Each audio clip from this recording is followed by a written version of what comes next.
Sa parte ng Youth and Sports Development Agenda ng ating Mayor at ng Sangguniang Bayan, pinapangunahan namin ang mga project katulad ng Seminar on Solid Waste Management. Inilalahok namin ang kabataan para maintindihan nila at maging katuwang ng mga namumuno sa Sangguniang Barangay. Pagkakaroon ng sports clinic. Ang paliga namin na nag-improve, na mas lalong na-improve yung mga skills nila. Sana pang may pakitan rin galing nila. So far, ang gawa na namin dito, nakapagbigay kami ng basic call center training for mga graduate students, more on sa mga computer graduates na inisponsoran ni Congresswoman Arenas. Yung mga graduate po, mga mag-graduate po, mas lalo pong competent na po sila, tapos well-knowledge na po sila about computer na pwede pong magamit at mga paghanap ng trabaho kasi po. Ngayon po ay marami pong mga project na kung saan ang aming mga kabarangay na mayroon po silang hanap buhay din, livelihood. Hindi lang sa pagtatrabaho ng mga gaya ng mga kababayan kong ito, kabarangayan, kundi kumikita rin ang mga tindahan na nasa paligid. At ito po ay sa pamumuno ng aming kagalang-galang na Mayor Ray Velasco.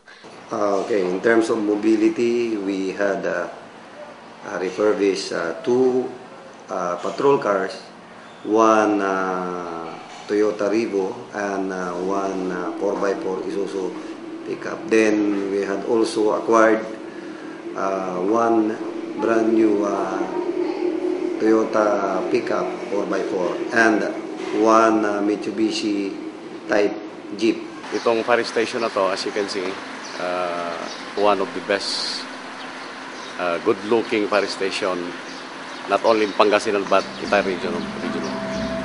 Nakapagpatayo rin si Mayor Ray ng 5 hanging bridges at 3 valley bridges na nagkakahalaga ng 20 million pesos.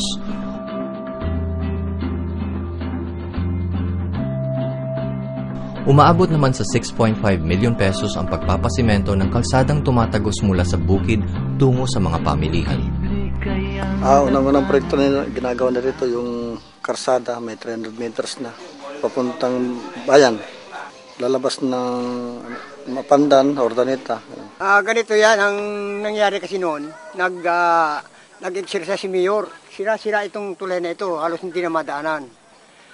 Ngayon, nung makita ni Mayor ang sitwasyon ng tulay, ang sabi sa akin, sige, pati-deliveran ko ng gamit yan. Ngayon din, sabi niya. Ay, oo, nag-exercise lang. Nag-exercise na umaga. Ngayon, tanghali.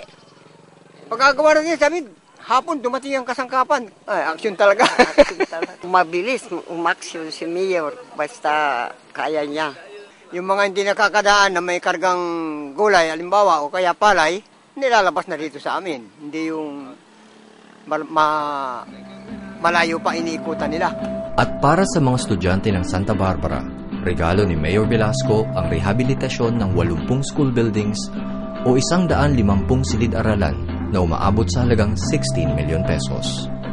Inaasahang nakahanda na ito para gamitin ng mga mag-aaral sa darating na Hunyo nitong taon. Ang ginagawa nila, nag-develop sila ng schools.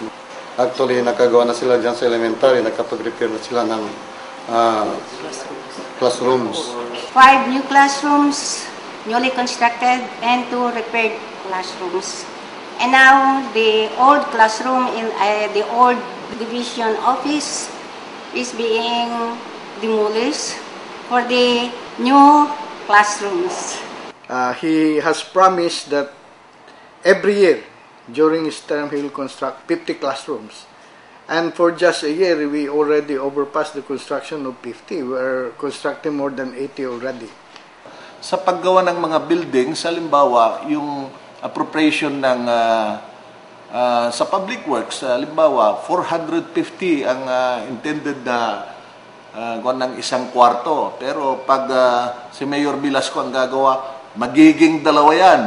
Lahat ng mga programa ni Mayor na alam natin na makakatulong sa ating mga kababayan, siyempre ang suporta ng Sangguniang Bayan 100% sumusuporta kami dyan. Mga kababayan, huwag po kayong mag-alala dahil lahat po ng commitment, ng ating administrasyon sa pamumuno ng ating mahal na alkalde, Mayor Rinaldo Velasco, ay amin pong tutuparin.